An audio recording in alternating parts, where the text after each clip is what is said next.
Quantum computing studies theoretical computation systems, quantum computers that make direct use of quantum mechanical phenomena, such as superposition and entanglement, to perform operations on data. Quantum computers are different from binary digital electronic computers based on transistors, whereas common digital computing requires that the data be encoded into binary digits bits, each of which is always in one of two definite states, 0 or 1. Quantum computation uses quantum bits, which can be in superpositions of states. As of 2017, the development of actual quantum computers is still in its infancy, but experiments have been carried out in which quantum computational operations were executed on a very small number of quantum bits. Large-scale quantum computers would theoretically be able to solve certain problems much more quickly than any classical computers that use even the best currently known algorithms, like integer factorization using Shor's algorithm or the simulation of quantum many-body systems. On the other hand, quantum computers may be able to efficiently solve problems which are not practically feasible on classical computers. A classical computer has a memory made up of bits, where each bit is represented by either a 1 or a 0. A quantum computer maintains a sequence of qubits. A single qubit can represent a 1, a 0, or any quantum superposition of those two qubit states. A pair of qubits can be in any quantum superposition of 4 states, and 3 qubits in any superposition of 8 states. In general, a quantum computer with n qubits can be in an arbitrary superposition of up to 2n different states simultaneously. This compares to a normal computer that can only be in one of these 2n states at any one time.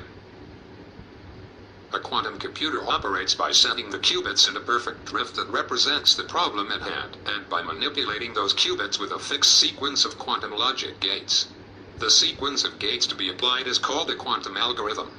The calculation ends with a measurement, collapsing the system of qubits into one of the 2n pure states, where each qubit is 0 or 1, decomposing into a classical state. The outcome can therefore be at most n classical bits of information. Quantum algorithms are often probabilistic, in that they provide the correct solution only with a certain known probability. An example of an implementation of qubits of a quantum computer could start with the use of particles with 2 spin states, down and up. This is true because any such system can be mapped onto an effective spin 1/2 system. Since chemistry and nanotechnology rely on understanding quantum systems, and such systems are impossible to simulate in an efficient manner classically, many believe quantum simulation will be one of the most important applications of quantum computing. Quantum simulation could also be used to simulate the behavior of atoms and particles at unusual conditions such as the reactions inside a collider. There are a number of technical challenges in building a large-scale quantum computer, and thus far quantum computers have yet to solve a problem faster than a classical computer. The following are requirements for a practical quantum computer. Scalable physically to increase the number of qubits. Qubits that can be initialized to arbitrary values. Quantum gates that are faster than decoherence time. Universal gate set. Qubits that can be read easily. One of the greatest challenges is controlling or removing quantum decoherence. This usually means isolating the system from its environment, as interactions with the external world cause the system to decohere. However, other sources of decoherence also exist. Examples include the quantum gates, and the lattice vibrations and background thermonuclear spin of the physical system used to implement the qubits. Decoherence is irreversible, as it is effectively non-unitary, and is usually something that should be highly controlled, if not avoided.